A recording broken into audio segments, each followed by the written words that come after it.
Buggity, buggity, buggity.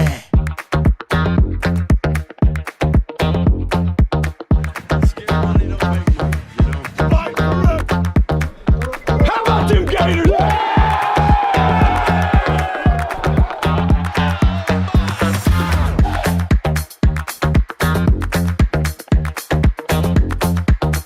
Hot diggity dog. Got that dog in 'em.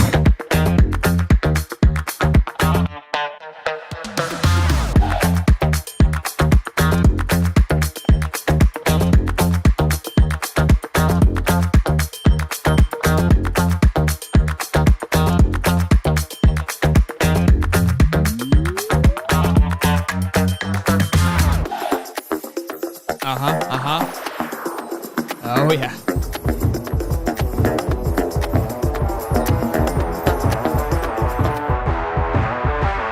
Good evening, a good afternoon, ladies and gentlemen. Welcome back to another episode of High Top Sports. We're about to cut them puppies loose. Today we are in the studio with the main man, Steven Chad Holly. What up, big dog? Go Gators. And of course, Mr. I Bitch 350 for breakfast, David Swoderquist. Boys, how we doing? What's up, my man? What's up, my man? Welcome to the family. How are we today? Best night of the week. Best day of the week. I was about to answer you, and I had my microphone muted, man. Yeah, it's the best day of the week. Let's get it. Let's go.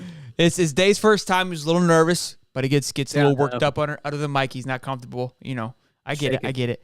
Well, hey, guys, welcome to the show. It is Wednesday, i.e. the best day of the week. We're happy to have you here. Make sure you guys drop a like, subscribe, show some love. The family is growing like a weed. We love it. Love your supports. Again, middle of May. We're humming right along. You guys are always excited to hang out with us on Wednesday, and we're excited to see you and hang out with you. Have a jam-packed show for you. A lot to go over. Some recruiting news, as always. Big-time studs coming through. Some portal talk.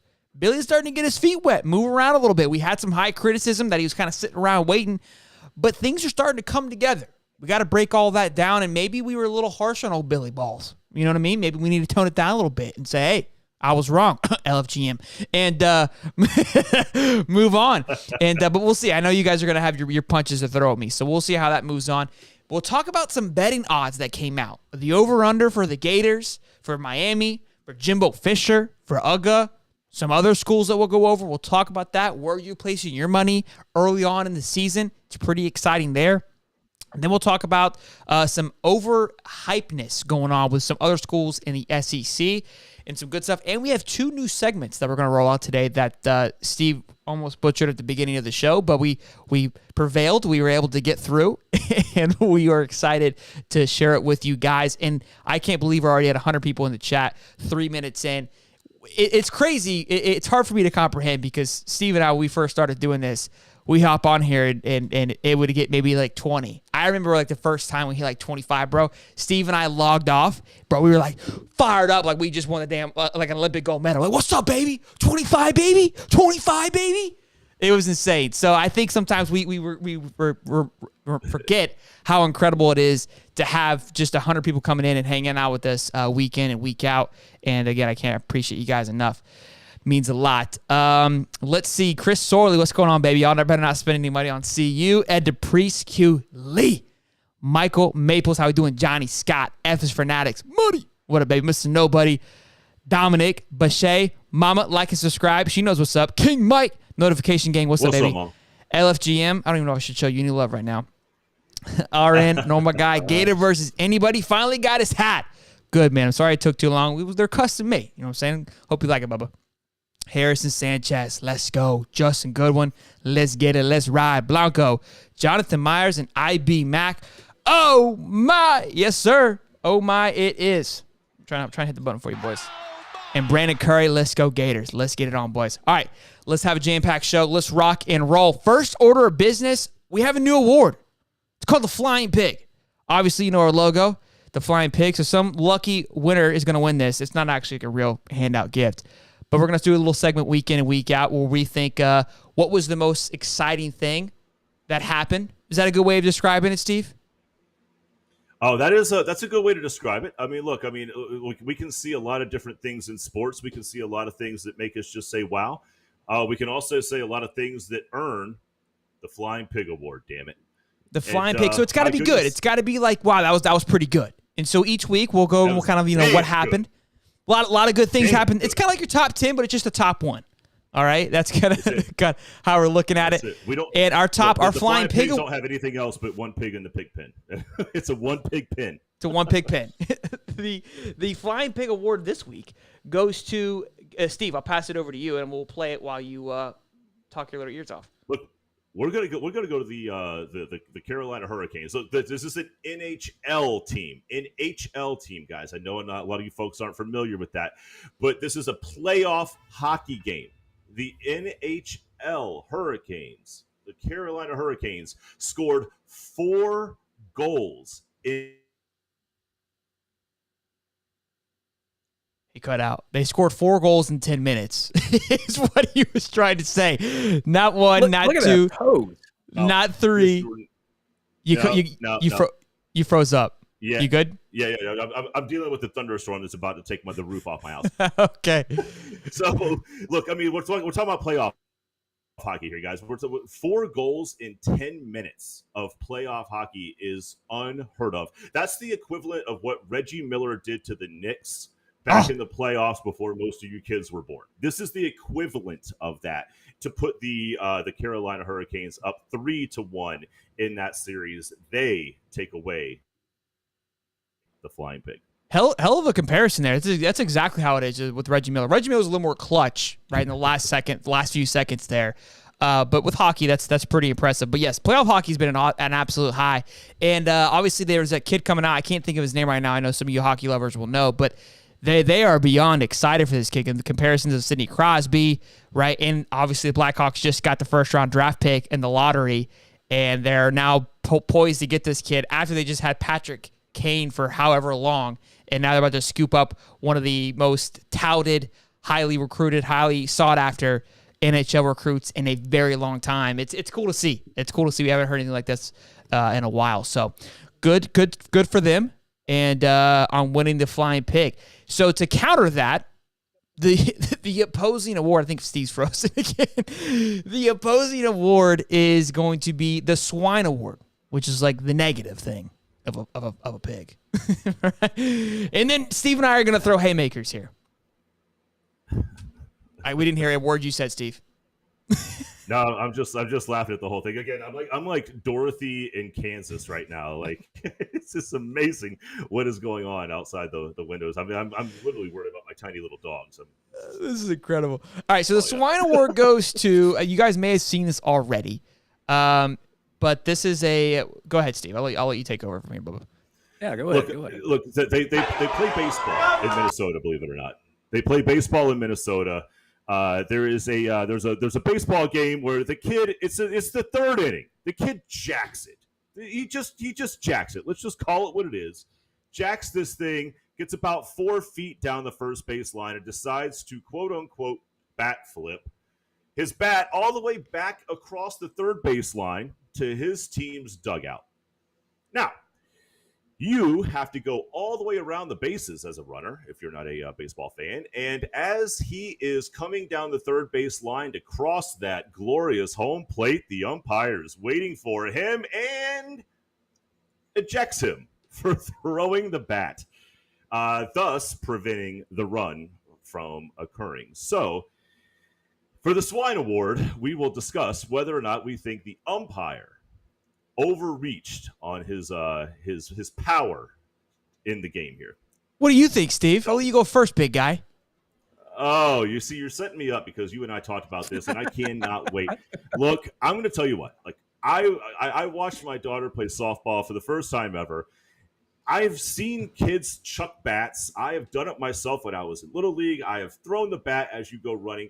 Ever since I have played baseball, and even now to this day, as I'm a 45-year-old man watching my daughter play softball, the umpires tell you don't throw the bat. Now, this may not be considered throwing the bat. You hit a home run. Congratulations, bro. But at the same time, you just did your job. You just did your damn job. And then you decided to chuck the bat across the field. If it's one thing, if you're on the whole, the first base line and you're going up and you toss it towards first base, you had to throw it across a part of the field. Okay, so one, you're an idiot. Two, so where do we draw the damn line? Do I start saying, okay, look, bottom of the third, I'm going to bunt to move the runner over, bat toss. Hey, it's the 5th inning. I got a guy on third. I'm going to make a sacrifice fly to get that runner in. Bat toss. No. You did your damn job.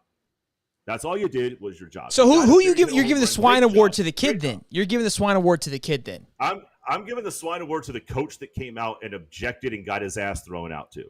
Just take the L. Your kid threw the bat. You don't throw the bat. You shouldn't have thrown the damn bat to begin with. So I see you guys in the comments. Some of you guys don't like it either. Look, it's a bat flip, dude. The guy hit a beamer. It's not a bat flip. It's It's a bat flip.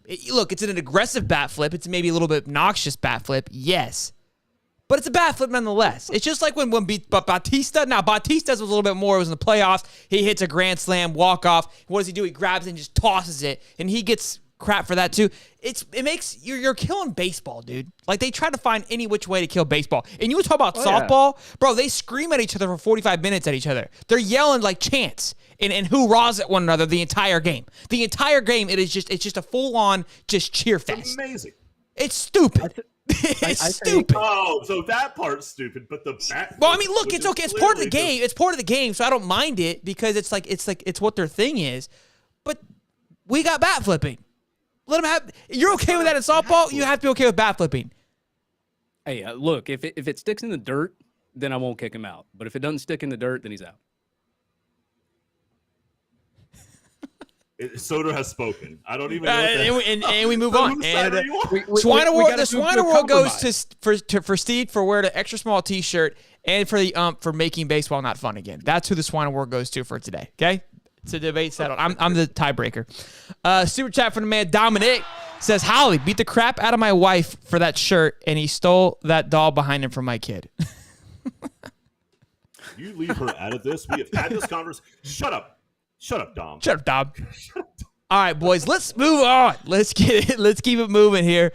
Antonio Carter, DP, safety. They got him labeled as a safety on 3. Currently, the second highest rated safety that's available.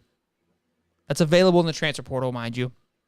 Not the overall highest rated safety. I think he's a top 10 rated player. That's still available in the portal. Not overall, but of what's available, he's a top 10 player that is available. Is set to visit Florida next week, I believe, Dave? Yes. Okay. And if you look at on 3, obviously these projections are a little bit old, but they have him favored to Ole Miss, and then coming in second is Kentucky. He's canceled his visit to Kentucky. Once Florida, LSU, and Notre Dame made an offer, he said, get those guys out of here. I know where I'm going. It's either going to be LSU, Notre Dame, or Florida. He kind of said that because LSU has produced great talent into the NFL. He's like, look, this is a business decision. I need to think of what's going to be best for me for my next step. Sadon Key, I believe, is his name. Jalen Key. He is a safety. He is 100% being projected to Ole Miss. So if that's happening, he's the highest rated safety currently that's available. Then that tells me Ole Miss and Kentucky are out for Antonio Carter as well. He said in a recent interview that he was a big Florida fan growing up as a kid. I'm excited to hear that. That gets me fired up, and I think this kid coming in from Rhode Island probably would be a threat to be in that starting role, or if not fighting for it for sure. And something else to note is he's from Rhode Island, and I was talking to David with this earlier before the show started.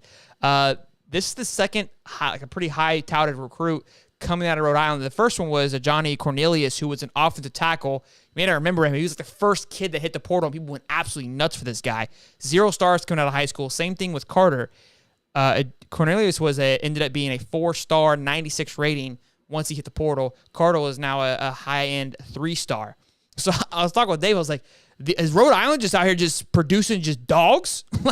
What's going on here? Or did the rest of the country just miss out on these two kids and and drop the ball. But now he's a junior, Cornelius is, and Carter is a redshirt sophomore. So both those guys had 3 years, and maybe we're on this little farm system for the rest of us, because to pluck two big dogs out of there is impressive. It's cool to see. But he'll be visiting coming up in the later days. So I'll pass it back to Dave, and then we'll kind of talk about that in just a minute. Yeah, I thought you were going to hit that. I got that dog in him. I thought you were going to hit that button first, but we'll got go that with the dog. There we go. There we go. That's what I like to hear. That's how we start the show off here. Yeah, he's played in 21 games. I mean, he's tallied 105 total tackles, 2 sacks, 5.5 tackles for loss, an interception, and 17 pass breakups and 3 forced fumbles. Got a couple years of eligibility there too. So, I mean, he's one of the higher ranked kids in the transfer portal, especially, obviously with the Trey Amos situation, him going over there to Alabama. You need somebody, I guess, back there, somewhere in the backfield, wherever you want to put him. And this is a guy that does have that dog in him, like you said. And he is going to visit Florida, and he is an Orlando kid as well. So that factors in good for us. He'll be closer to home if he does come to Florida. Yeah, he's from Orlando area, I think. That's where he's born and raised. Yes, I mean, I like it. If you can scoop this guy out of the transfer portal, we got some other guys coming in this weekend to visit too as well. If you can scoop him up, I think he visits on the 15th. I think that's on a Monday. I mean, doesn't matter, man. I think it is Monday. Get this guy.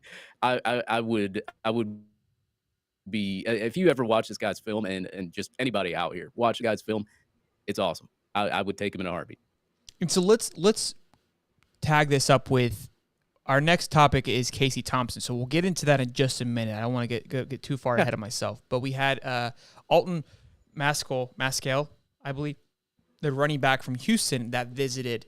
He's been visiting this week as well, and so we, as Gator fans and on the show, we've been critical.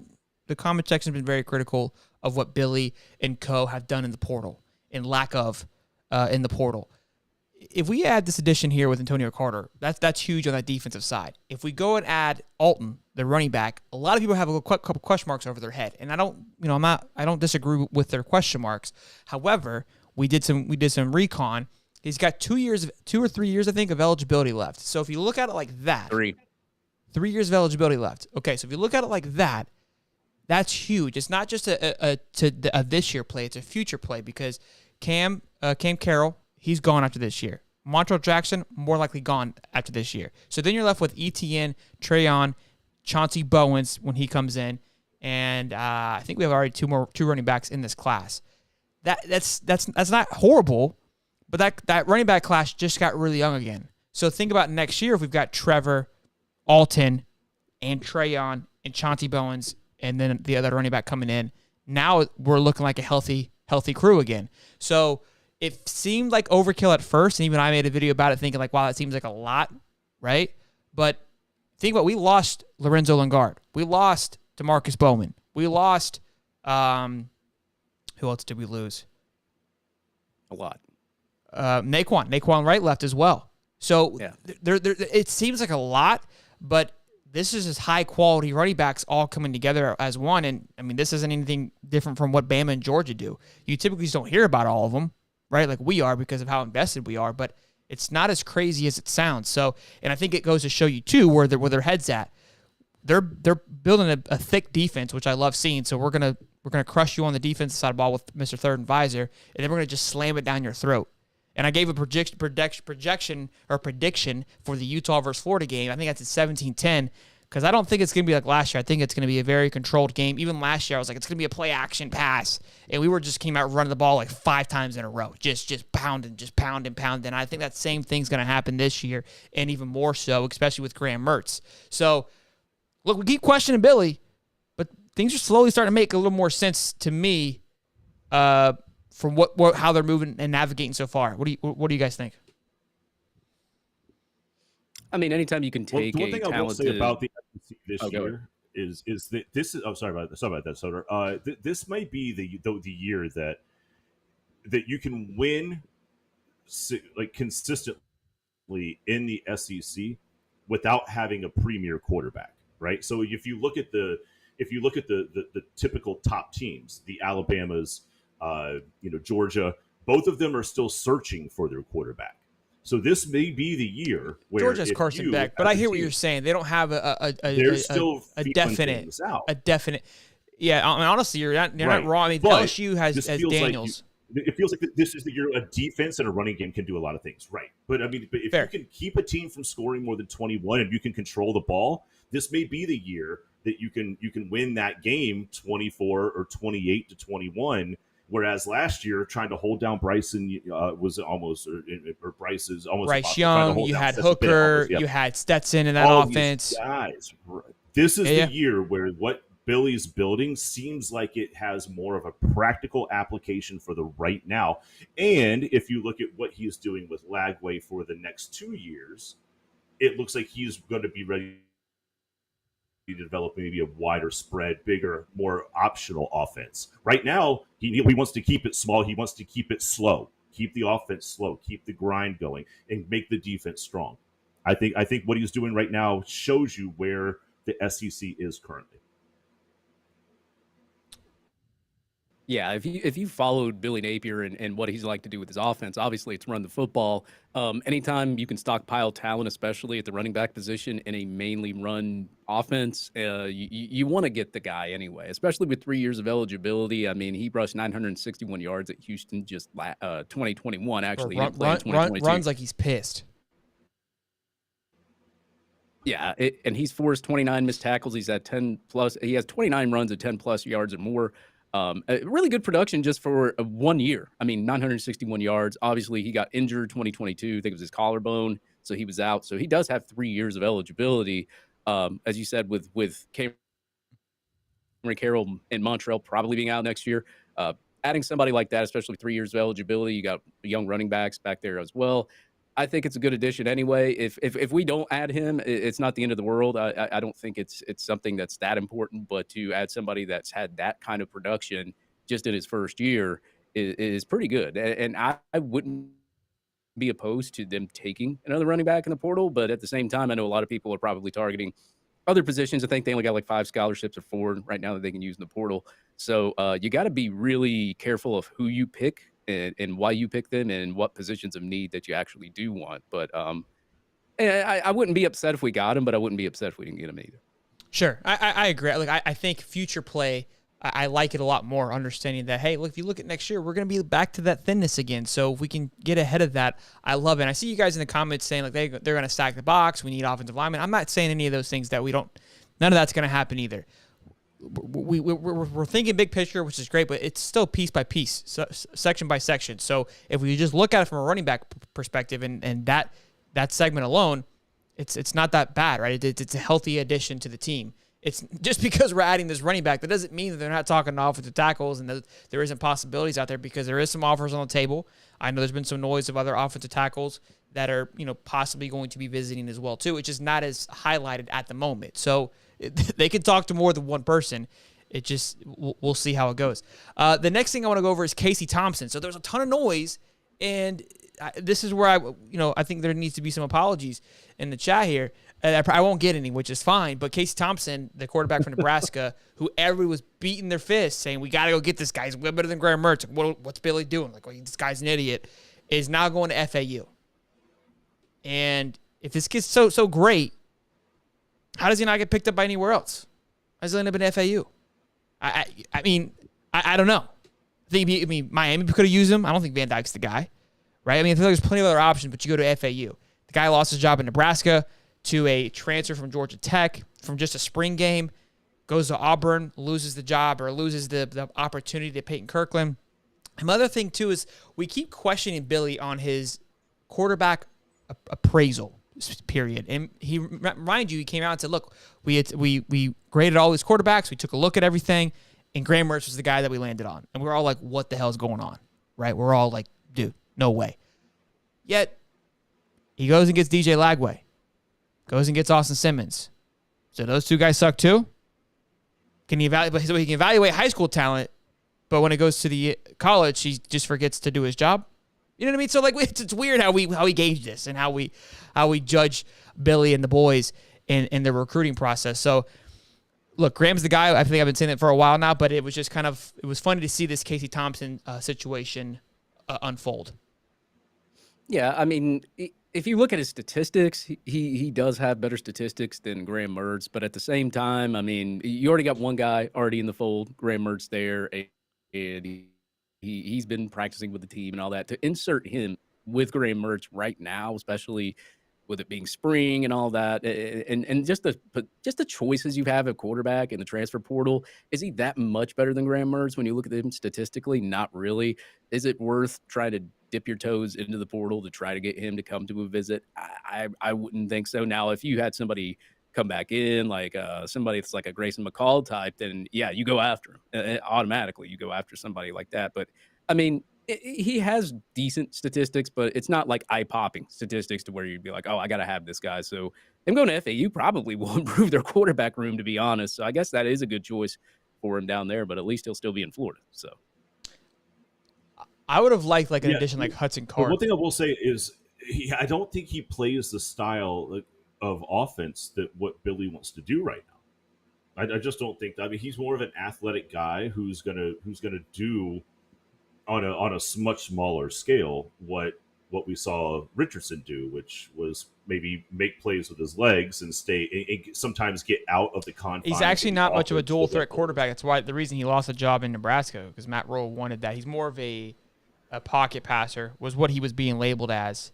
I just don't think that he's. Well, if that's the case, then where's the upgrade? You know, I mean, there really isn't one, especially much. Since he missed the spring practice. Yeah, I don't. Yeah. I just don't. I don't see where the loss of a scholarship to add that player when you have Jack Miller there, who's been through a couple. Honestly, it creates more confusion because I don't think it's not going to be that much more of an upgrade. So now you got two guys that are in their senior year, both wanting to play.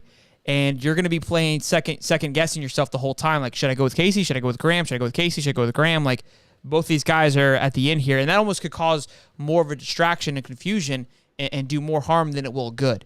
So that's part of the thing. I would have liked to add like a Hudson Card who's got 2 or 3 years of eligibility left, right? Who would like to come in and play right away. But you got to understand, like, hey, you're going to sit, but you may be the guy that starts next year. That, to me, seems to be where we need to add some addition at the quarterback, especially with us not getting a quarterback in this recruiting cycle at all, and then losing one to the draft, one to personal reasons. So we've got a couple holes to fill in quarterback room. So that'll be something definitely to keep an eye on. I don't think we're going to be done with recruiting quarterbacks. I don't think we should be for 2024 or going after the portal again next year. So we'll see. But all in all, good stuff there. Let's move on. We had a big commit on Friday that we were pretty jazzed up about. Isaiah Williams, wide receiver, who committed on Friday. And for that, pass it over to Mr. Swolderquist to give us some more details on Mr. Williams. Yeah, Isaiah Williams, a guy that actually he's only played in 4 games his whole high school career, and he's close to the top 250. I think he's ranked in the 350, 330 range there, composite-wise. Had the fastest time at the Orlando Next event there, a 4.46 40-yard dash. Was actually torching some of those guys in those camps, just from some of the film that I saw, anyway, that they put out there from him. But I like it.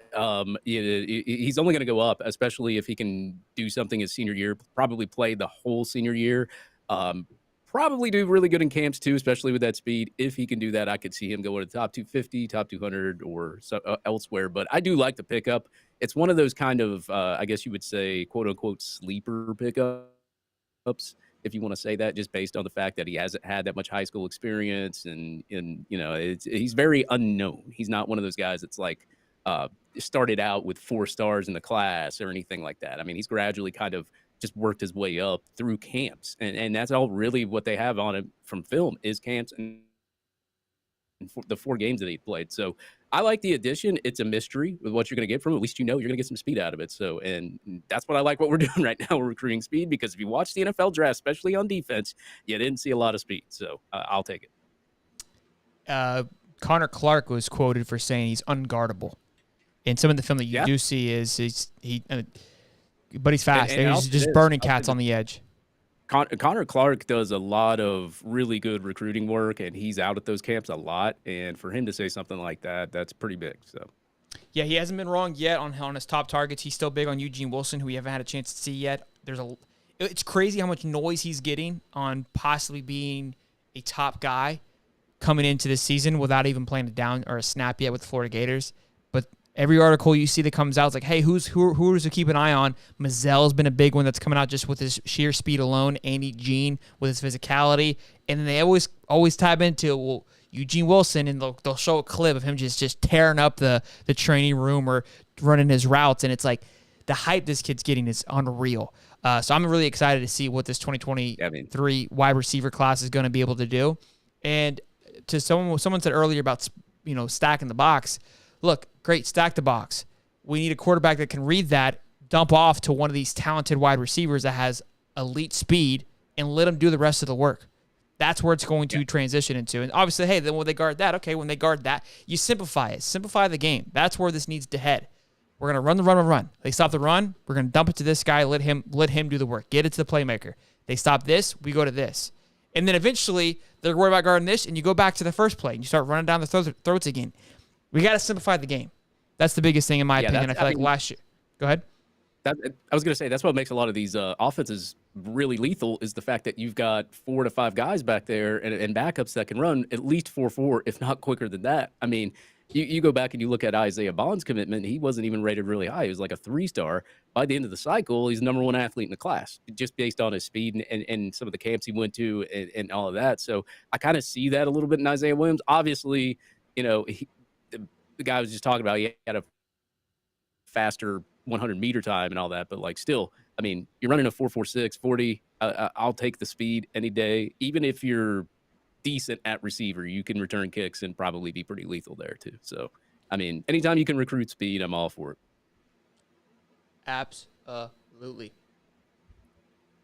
Yeah, a punt return skill doesn't look. I mean, it's a necessity, and if you've got somebody who's quick, who can make 1 or 2 cuts, but yet get back to their lateral speed in a couple of steps, it takes a brave person to get back there and have to keep your eyes up while you know that there's a bunch of missiles flying straight at you.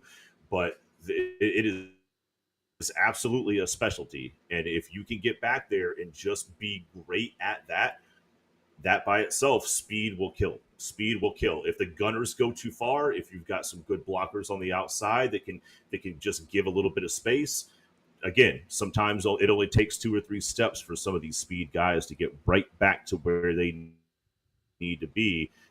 They've already cut the special teams in half. And if it's one-on-one with a kicker, just don't lose on that battle. For sure.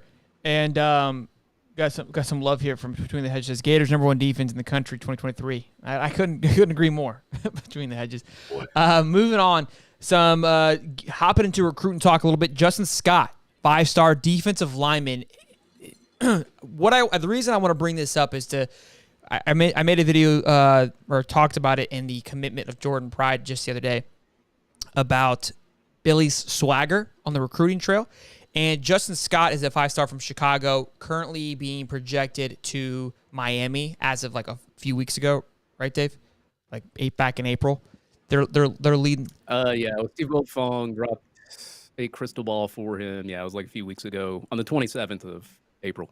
So. He doesn't, from like the interviews that I read, doesn't seem that he's going to be committing anytime soon. But Miami's obviously leading the way. And Sean Spencer went and visited him up in Chicago. And he's like, look, they came and visited me. And he's like, well, I got to pay back the favor. Like, I think it's cool. He's like, I'm not sure if I'm going to do an official visit just yet, but I'm definitely going to go down and check out the campus, see what's going on.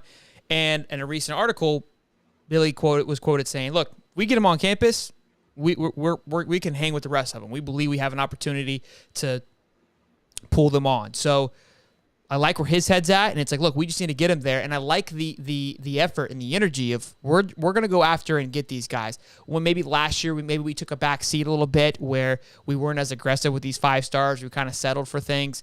For me, and I was doing a comparison before the show, we're the nerdy, confident guy in the room right now. We don't got the swagger of like Nick Saban and Kirby Smart, the good-looking dude, right? They're the shiny new toy. They walk in, Lincoln Riley, they walk into a room, everyone's eyes go that way because there's a good-looking guys in the room. Billy and Co. We're the new guys, right? But you walk in with some swagger and some confidence. Sometimes that outweighs the good looks. Personality lasts forever. Your looks don't. So I'm liking where our headspace is at. We understand, hey, like we're not at that level yet. Where, Kirby Smart and Nick Saban, those guys, they're rock stars. They're all stars, right? if you're a player, meeting those guys is pretty cool. It's a big deal. Even Jimbo Fisher, he's got a natty, right? Billy doesn't have that awe just yet. And some people have to understand, like, that takes some time to get that. When Kirby first started at Georgia, nobody gave two shits that he was at Georgia. He wasn't exciting to meet, but now he's a big deal. So anytime we start getting ahead of ourselves, like, you got to remember, you got that process that you have to get over. We had somebody like that to a certain extent with Dan Mullen. I feel like he was kind of a fan favorite, especially in Gainesville, but I feel like it hurt us a little bit because he had an ego. Like, hey, I'm Dan Mullen. You should know who I am. So I'm loving it, but I'm loving that these guys are going after these dogs, and especially knowing that he's being crystal ball to Miami, that excites me. He's looking at Florida. He's looking to come to Florida and play at Florida, especially if his number one score right now is Miami. Yeah, he's got one crystal ball to Notre Dame and Miami. But, I mean, you're right. And somebody said this earlier, and I don't know if it was you or somebody else on Twitter. It's like scratching a lottery ticket. If you don't buy the lottery ticket, scratch it, you don't know if you're going to win or not, right? So, obviously, you got to go out there and make an appearance. And just doing that and just opening up that relationship, especially right now, just in May, I mean, it goes a long way. As you said, he said, well, I want to take a visit now. It's like if you never went out there and you just gave up on the kid, now he's not even coming to your school. And I like the way that the staff has the killer mentality of, hey, look, we don't care who you're interested in, who visited you, how far out you are, you're coming to Florida. And Billy Napier's attitude, if he comes to Florida, there's a chance. There's always, we're going to get him. Hey, I like that attitude. You didn't get that with Dan Mullen. You got that with, hey, I'm Dan Mullen. And a lot of the times he wouldn't even take elite kids when they did want to come to Florida. So I do like it. I do like the fact that he is interested in Florida schools and he is coming down here for a visit. And sometimes it only takes that one move, man. You get that one move, they'll come back for more visits. And it's the same thing with the Jeremiah Smith situation. He's solid to Ohio State, and he's been very vocal about that. I wrote an article about it today that said, well, he does have a really good relationship with DJ Lagway, too. And every time that he's visited, DJ Lagway's been right there, traveling from Texas all the way to Florida. That's how you get those 5 stars in your class, whether they're committed or not committed, is you don't give up on them and you keep pushing and pushing and pushing. And eventually, sometimes it works out for you, sometimes it doesn't. But that's how you at least get some 5-star talent, some elite talent in your class. I think just from the energy and recruiting alone, that's where I think where people, obviously, you've got us that follow it pretty closely. You've got your fans that'll show up, your majority of FSU fans that show up in September and just watch, in between the lines, and that's it. And that's how they're judging Billy. But it's so much more than that. And this is what people are not able to see. And again, the reason why Mullen kind of, squeezed by, because he was doing what you want to see between the lines. He was winning football games, but obviously it started to, what's the thing I'm looking for? The word I'm looking for. Here, let me help you out, Sheldon. Yeah. It ran out. The water ran out. The well ran out. Is the dynamic between... Yeah, it's all good. I'm here for you. I'm a sieve. I'm basically... So basically the issue that Mullen had was that he was great on the field. He started to lose the administration, and he started to lose the fans because he started to say things like, well, it's not recruiting season. When they would ask him about recruiting during the football season. Well, it's not recruiting season. It's always recruiting season. So there's a little bit of a dynamic shift in just the overall, robust nature of how the fans and the administration started to treat Mullen. And for Billy, it's going to be a little bit different. Like, you're right. He can't sit down at the table, or at least not directly across or directly next to the Sabins or, the other big dogs in the SEC. But what'll fix that is wins. Wins will fix that.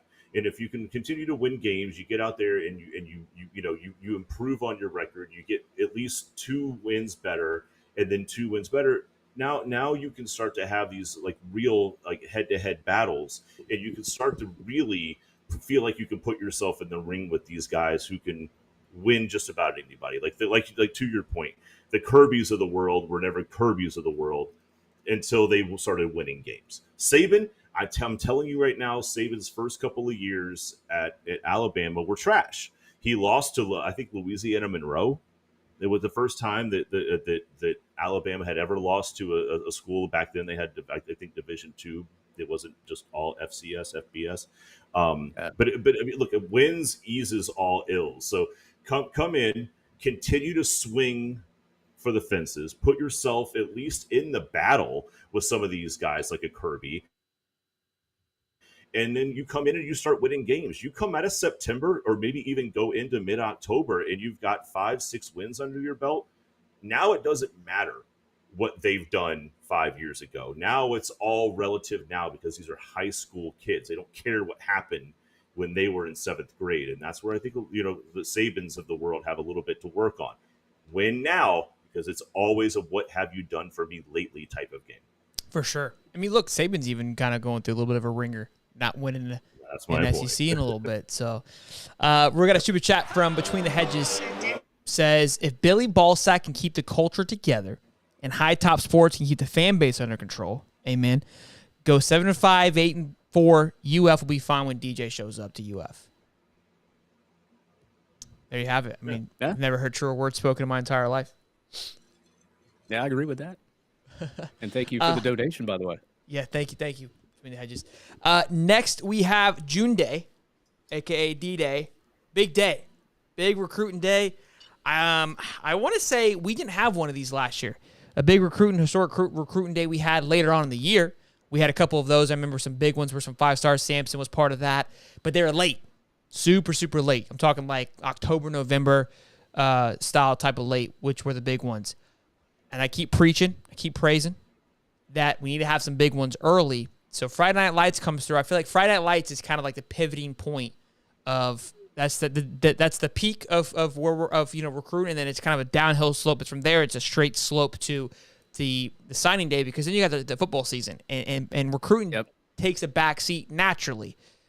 Not Mullen back seat, but not in the trunk, but definitely in the back seat, just naturally, right? I mean, obviously you got them coming to the games and you're able to do that, but you want to have a base. You want to have solid guys during that time, because as you as a coach are naturally taking that back seat. So if you got a slew of 5-stars sitting in the crowds and you've got these top recruits that are stragglers coming through, well, you've got your recruits now built into the from that 2024 class. So this June day that we're having with DJ Lagway, Jeremiah Smith, a 5-star wide receiver, who and how this kind of worked out even just speaks more volumes to how important this visit is for Jeremiah Smith and DJ and for the Florida Gators.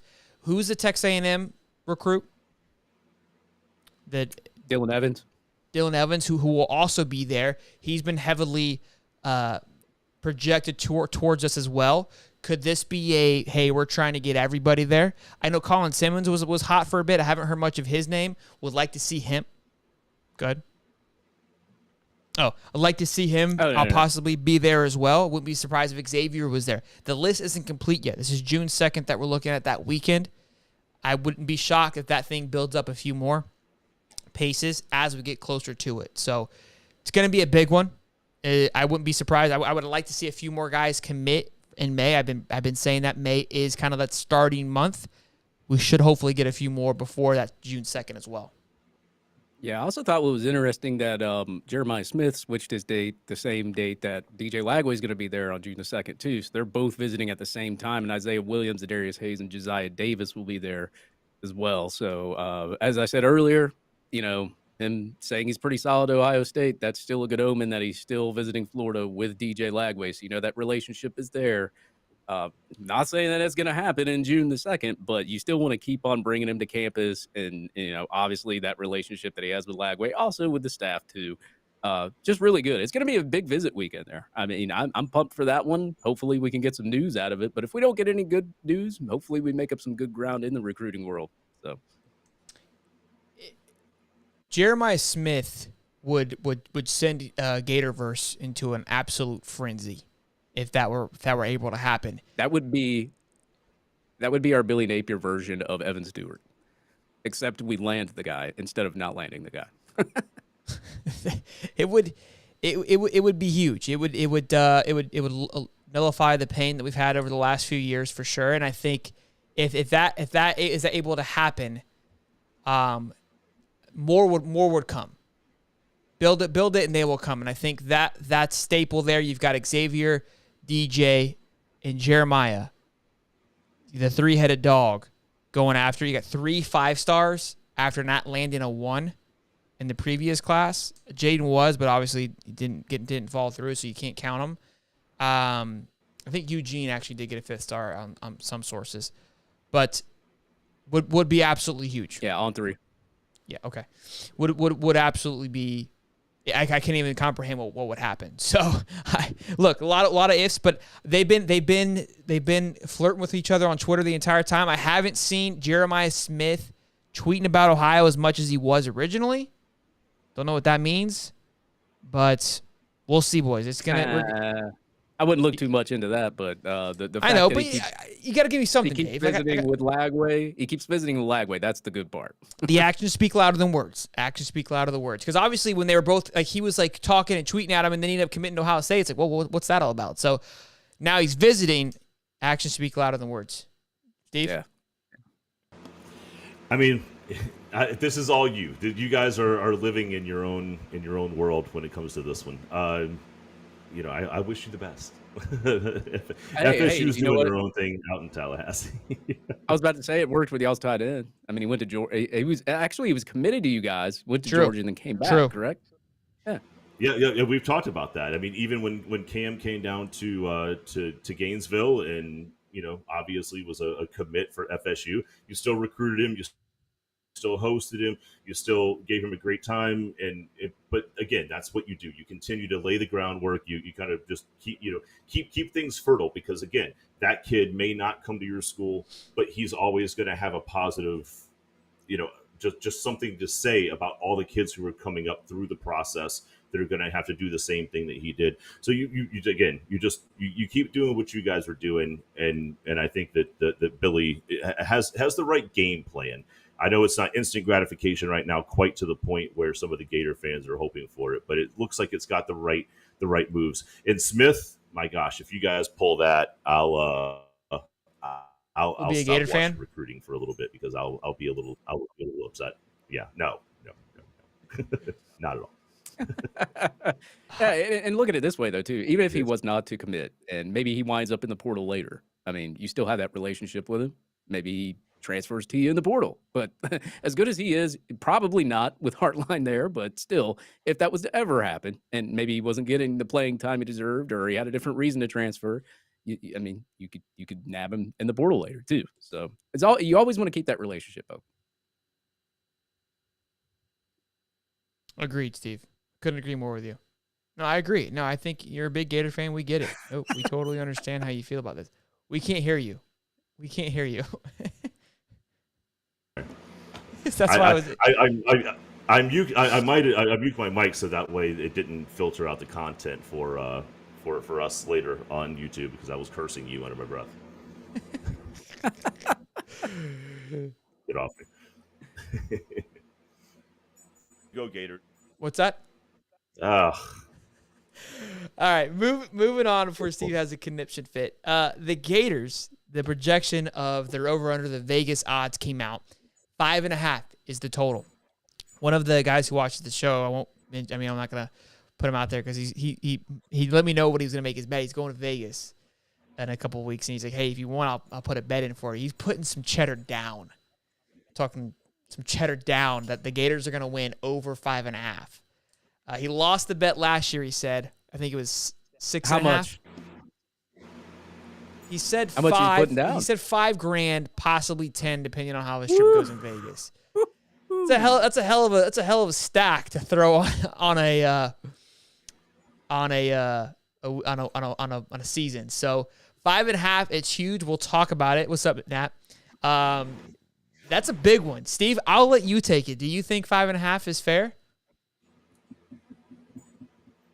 Gosh, that is a tough ass schedule. I think it's going to take about. God, I think it's 2-2 coming out of your first 4. 5.5. I think you win 6 games. I think there's a game that you guys win that you didn't expect. Coming 2-2 out of mid-October. Yeah, I think you guys. I think you guys get to 7 wins. I'll say 7 wins. I'll say 7 wins.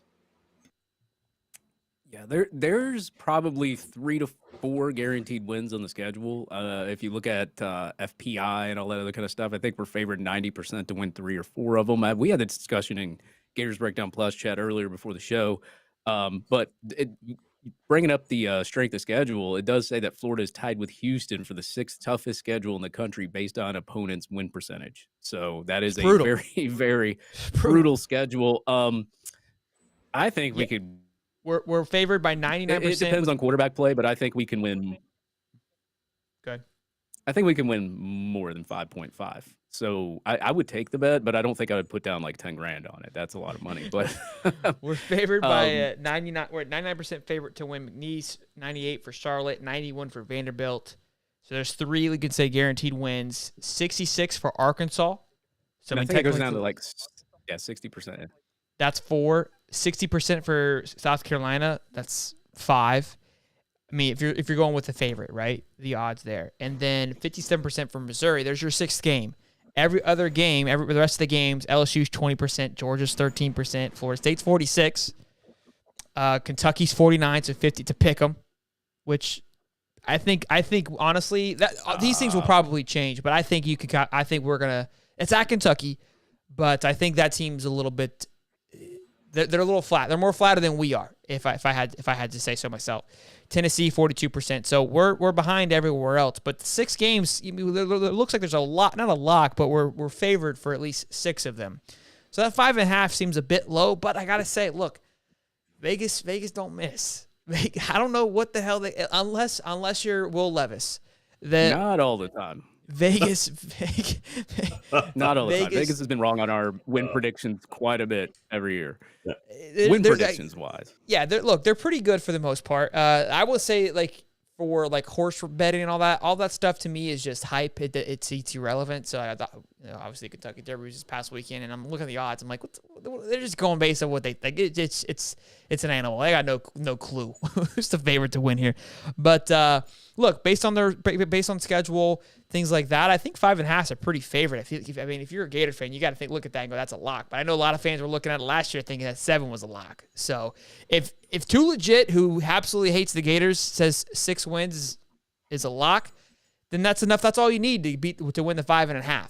So, well, based on talent profile, he's always doing by the talent profile. We have the 14th ranked talent profile in the nation right now.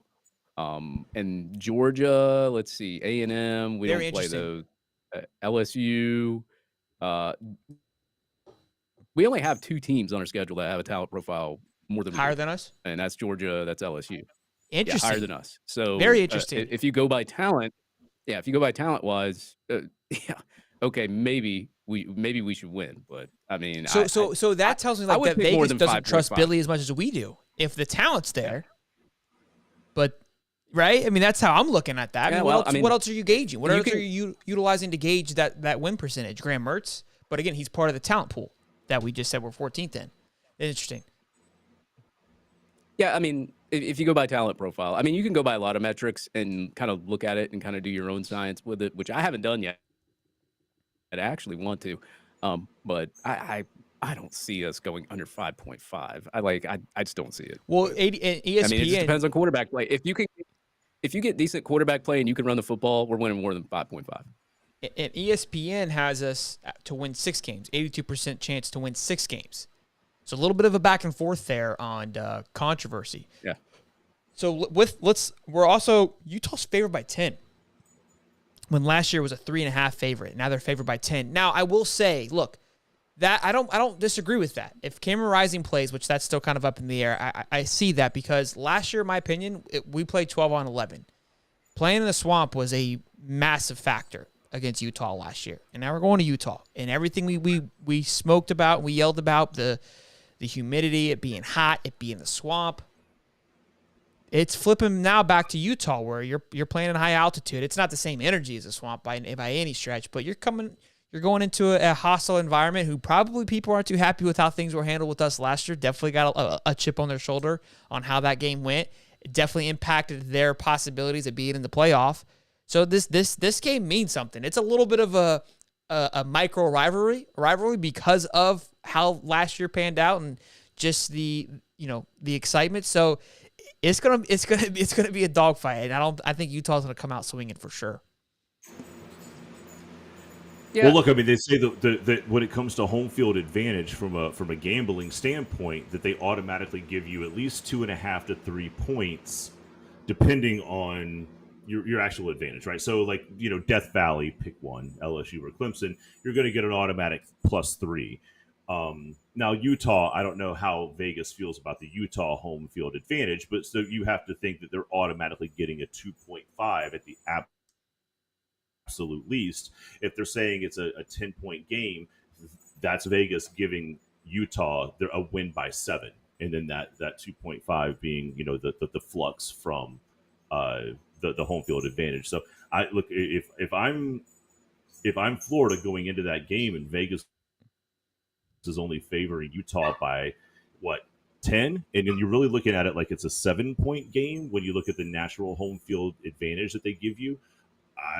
Then you have Cam Rising kind of up in the air with whether or not that knee holds up and whether or not he's ready to play game one. Do they put him out there even if he is? Are they willing to risk the rest of their season in the Pac-12 if he's 85 to 90%? Are they willing to do that with a defense that likes to blitz a lot? Maybe not. Maybe they hold him out and take the L on a non-conference game. There's a lot of variables, but I don't think the 10-point spread right now means as much as it looks. If in the middle of the season, a 10-point spread, I think means a little more. Than, yeah, a little more. Sure, a little more disrespectful. Yeah, and honestly, it's kind of time to get your bets in because I think Georgia's favored by like 20 in every game. So you kind of look and think, hey, is Georgia really going to be that nasty that early on? I think they're favored by 21 to South Carolina. That felt a little disrespectful to South Carolina. TCU is favored, and we'll get into this again, but they're favored over Colorado, 21.5. And I hold that thought because I do want to talk about that. But super chat from West A, wrong button. Of course you do, Shelton. Of course you want to talk about Colorado and Deion Sanders.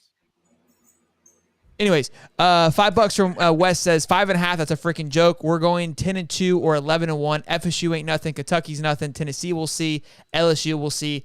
LFG Gators. I love it. I love the energy. So moving on, let's go. Let's hop into some more notable bets coming up in this season. So yeah, I don't know if you guys heard, but there's this team out west. We don't talk about it too often here, so I figured we'd dabble a little bit about it today in Colorado and the Buffs. So TCU is favored by 21.5. If you're betting, and I know like we got our buddy Aaron who looks at bets and doesn't bet emotionally like we do. This to me feels like 21.5 on a TCU team that's losing their quarterback. They lost a wide receiver in Zay Flowers, I believe, right? Or Quentin Johnson. They lost. They lost a few other players to the draft. I feel like there's going to be a slump there. I'm not saying they're going to lose the game, but 21.5. That seems odd to me. I believe it's at TCU. Well, they lost a lot of players. They got a lot of players from the portal, and they only won like a game last year. I know where the number's coming from, but I 21 seems like a lot, and I feel like so look, if they lose by 21, the noise against Colorado is going to be insane. Like I told you so, it's blah blah blah blah. I just think 21 is crazy. We're going to get into some other numbers here in a minute, which is past my craziness on this hype train. I just think if there's, I wouldn't be surprised come that week of that first game that spread goes down to about 12. I don't see it sitting at 21 because people are going to be pounding that number, and Vegas is like, we got to move this because something's going on. Yeah, I just think it's a little outrageous. I really do. I think once the portal's done, once Colorado's completed with adding their guys, the noise starts coming out of a summer camp of what Shedeur Sanders is doing and all that jazz. It's going to go down. And that's my only thing is that number is going to move. It's at its highest value that you're going to get it at if you're a gambling man. That's my opinion on that. So the one thing I will say is that TCU in the transfer portal, gosh, I don't know. I thought they got a decent running back. That I feel like they can control the game, even though they lost Max Brown, I believe was the quarterback out there. Even though they lost their field general and offense, that seems like a team in Colorado that is just not big enough to play on a level of a team that got to the national championship. I know they got absolutely clowned in the national championship, but they also played against Michigan to get there. And Michigan is a big team.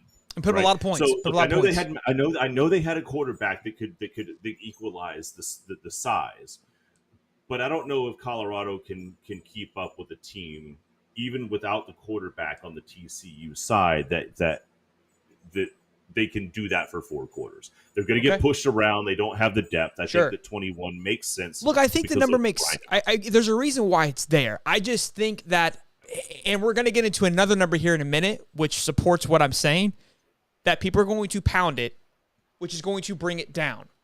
And so this is the highest value that I think that you're going to get at this game, because I don't think this odd's going to last for a very long time. And it's now. Yeah, jump on that now for sure. And then when it gets hammered down, I would then put it back on TCU. Hedge your bet for sure. But it's just fun to see, because again, it's early, so the spreads are definitely a little bit more relaxed than they will be in the regular season. Like you said, week 4, week 5, if you got a 10, 11 point spread, that's a bit much. Just how Georgia was a 21.5 point spread against Florida last year in the middle of the season, that's basically Vegas saying, yeah, y'all suck. And they didn't cover, by the way. So, go Gators. By what, a point? How much did you cover? Did you? I think it was half a point. Was it a point or not? It was a point or half a point. I don't remember, but they didn't cover. Okay. That's all that I know. It was 42 to 20. They suck. What do you want me to do? I think it was 22.5, and they scored 22. So sucks to suck, bro. I'm pretty sure I won that bet during our pick'ems, by the way, because the spread. So here's what's crazy.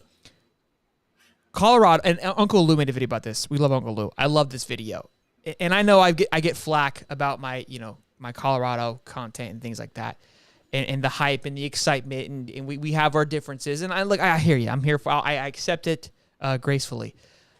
But I have a line that I don't cross. Okay, I've got boundaries, people. I'm not crazy. And this is I found it. All right, they got me to it here. Colorado over under is 3.5. 3.5. I also think this is a kind of a gimme. 3.5 seems crazy to me. I know they won 1 game last year. It's a completely different team, which makes this a healthy gamble. If that makes sense. It's all a gamble, but because of the crazy flip, right? I feel like 3.5 seems like a gimme. There's no way they only win 1 game. I mean, they're losing every game last year. They weren't winning a damn thing. They couldn't even beat the no name schools. They're winning. I think. Look, they could only win 4, but that's over that 3.5. Here's where you lose me. Vegas has them set at 3.5. They are the 6th most betted on team to win the national championship at plus 25,000. Meaning, if you bet $1, I believe you win 250, or is it $10 or 250? It's something crazy like that. Like, I'm pretty sure it's $1. Yeah. You bet $1, you win 250. That's how crazy these odds are, and it is the 6th highest betted on number. Meaning, the 6 teams ahead of them that are being betted on to win the national championship are LSU, Georgia, Bama, Michigan, and Ohio. So more people are betting on Colorado to win a national championship than they are for USC to win. Who has the Heisman winner, who just dogged out in the transfer portal, who just fell short of a Pac-12 championship, who just fell short of a playoff, a team that went 1-11. Bro, the fan base behind this, I'm shook. I don't even know who these people are. That's like, a lot of money for Vegas to collect, bro. But so bet rich. Bro, but think about the fact if it hits, bro. Because I don't know what these people are betting on, but bro, plus 200, plus 25,000, dude. I mean, just the flip side of that is just absurd to even comprehend. I mean, BetGM is laying it all on the line. I mean, it's an automatic payday. I mean, the chances of this happening are unreal. They're like a plus 2,000, I think, or 20,000 to win the Pac-12. Like, what's crazy to me is the following behind Dion is much bigger than we can comprehend. Like, seriously, process this through. They're the 6th highest, most betted on team. You've got guys that are professional gamblers that do this shit for a living, that have their shit in order, but a fan base went out there and was like, nope, this is what's going to happen. Crazy. It's not Colorado. Don't get it. It's not a Colorado fan base. It's 100% a Dion fan base.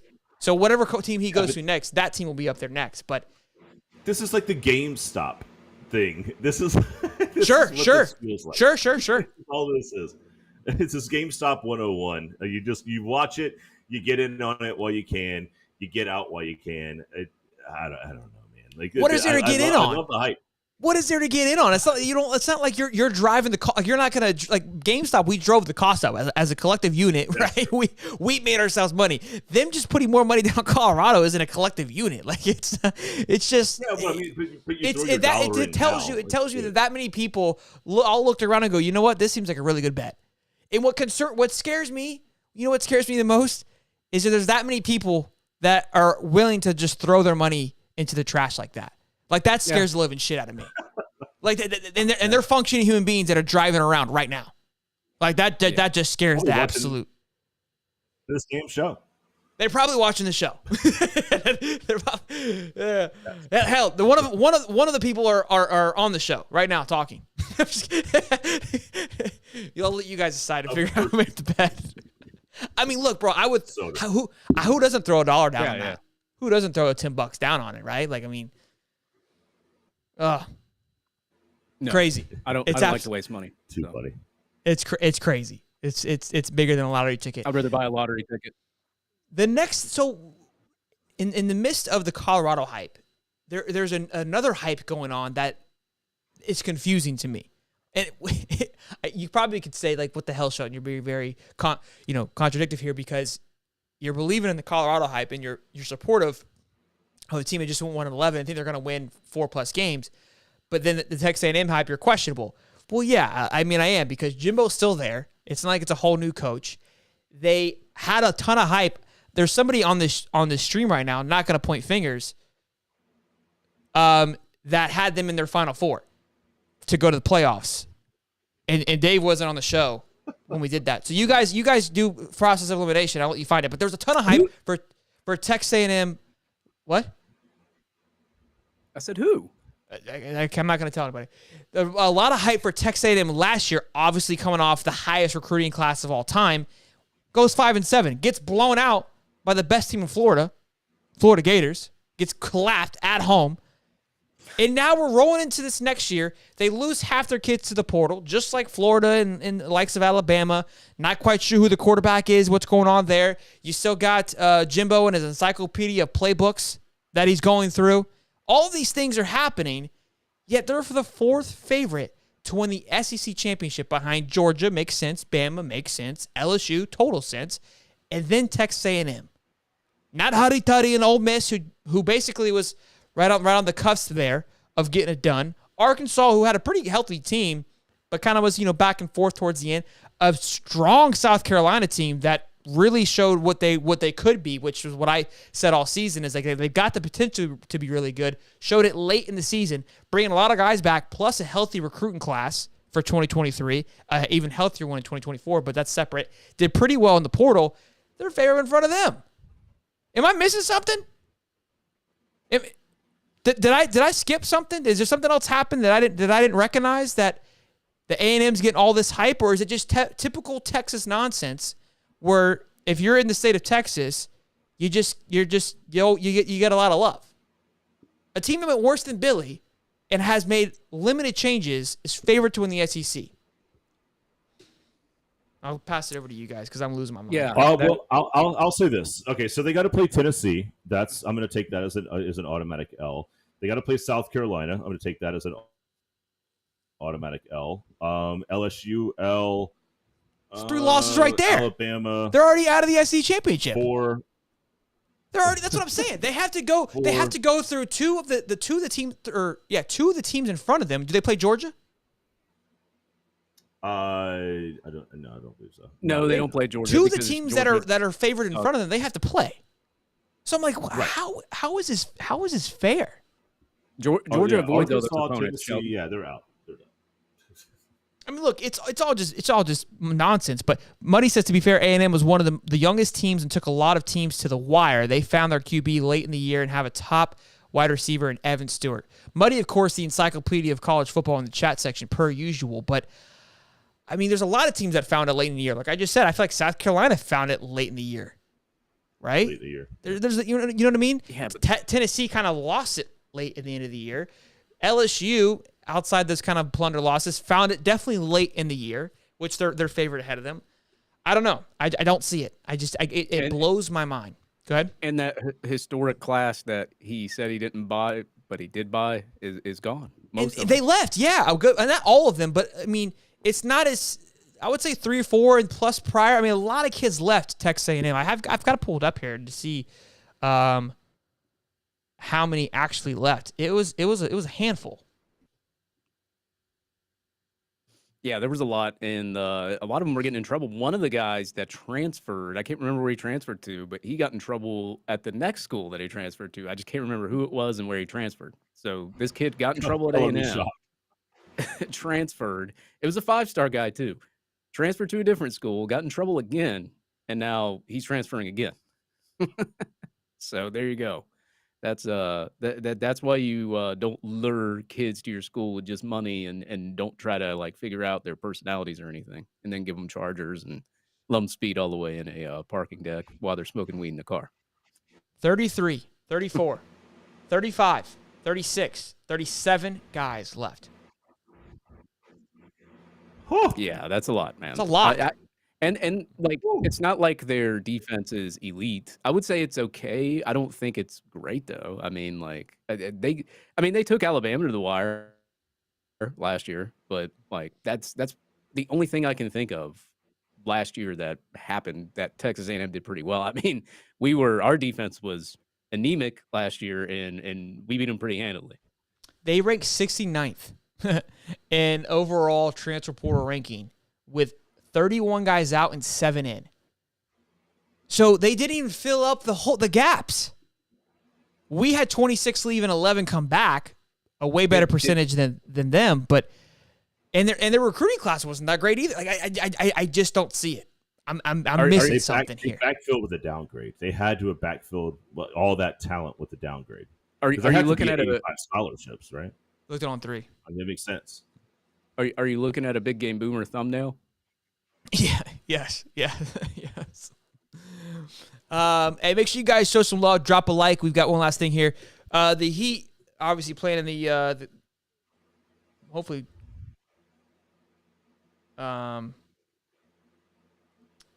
Let's see here. Somebody said they were down by 20 earlier. I don't know if that was right. They're down 98 to 102 with 4 minutes to go. Let's go, boys. Let's wrap this shit up. Quite the surge. Last little bit here is the Miami Gators. It's my new name for them because the Miami feels like the only time, and FSU too. You're not out of this either yet, Steve. But there's this creator, Big 2Y2 or something like that. He made a little funny video. It was pretty cool. Kind of making a jab because we missed out on Jordan Pride. But it's funny to me watching these other content creators or other teams. A lot of their content is evolved around what Florida's doing. And look, we make it too. Don't get it wrong. We throw our jabs. We throw our fair share of jabs. But especially me. Yeah, don't even get me started, Dave. You're going to get us sued. But it's just funny with Miami, and then you got the TJ Pittaker from Double Mashed Potatoes and Onion Rings. He's constantly making videos about us, tweeting about us, and I get it. We're the best fan base in the country. We get riled up and we start coming after you guys. It's the only time they get any traction is when they make an opposing video of Florida. So respect to them for putting up the grind, but it's funny to see how much talk the other works like schools this, Sheldon. do. We talk about Colorado a lot on this channel, right? And everybody hates to hear it, but everybody damn for sure listens to it. So from an FSU podcast, like I'm all about hearing what's going on in enemy territory. Now, luckily, I have you two knuckleheads, so I can hear how bad things are going from you. Now, for a lot of FSU fans, they don't have that, so they listen to some of these guys in order to get a little bit of a thumb on the pulse of just the entire stubbing of the toe that you guys are doing down in Gainesville and Coral Gables. So these guys are just a thumb on the pulse for us. Well, I don't listen to that trash at all. So that, my friends, is how we end the show. And one last comment here to close out the night. Hoof says, I love our guys, but listening to Napier talk's embarrassing. He said the same thing after every game last year. He'd be a great neighbor. Probably cut your grass while you're out of town. And with that, we say, have a good night. We'll see you guys next time. Make sure you guys like it, subscribe, turn the bell on. Love you guys as always. Go Gators, go Heat, go Braves. Braves are on a burner. Until next time, I'm Sheldon. Go Knowles, I'm Holly. And I'm the Dave Meister. Go Gators, boys. Y'all have a good night. Be safe. Love y'all. Finally make a move. I think of you and all the shit you don't do. Well, I'ma make hella sure that I don't become you. I have no regrets, yeah, I'll tie up my chest. I'll never forget what it's like to be in debt, baby.